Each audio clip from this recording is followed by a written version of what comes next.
आई भैया हम व्यास प्रेमनाथ चौहान इस चैत के पावन महीना में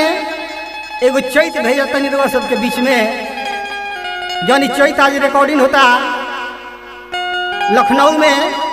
माँ शारदा डिजिटल रिकॉर्डिंग स्टूडियो के माध्यम से जेकर निर्माता बानी हमारे बड़ भाई श्रीमान श्री नीतीश कुमार सिंह जी, रिकॉर्डिस्ट बानी हमारे बाबू अर्जुन चौहान जी, नाल तबला से संगत हमार बाबू इम्तियाज अंसारी उर्फ मूसा बाबू, जोड़ी पर संगत हमारा बड़ी सुंदर कलाकार देव देहाती जी, हमारे चेला रंजन कुमार जी, चंदन कुमार जी, मंतोष जी, जितेंद्र जी, अन्य कलाकार बारे रुआ सब हमरा के प्रेम स्नेह दुलार इस चैता के माध्यम से देव ये हमारा पूरा विश्वास बा। अब आई चैता हम लोग सबके सुनाओ पहले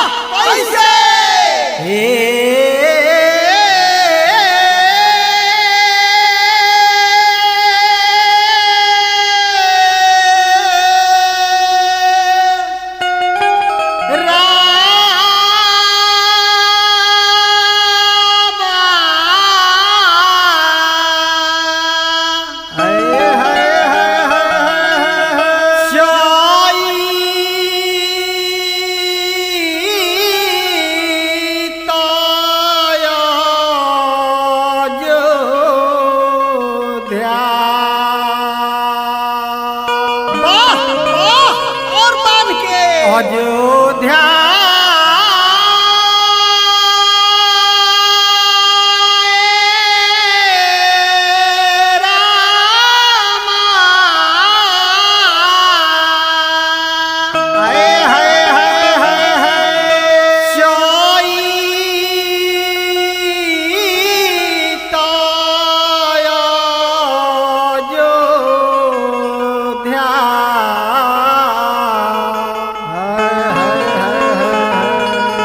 मेरा मौजी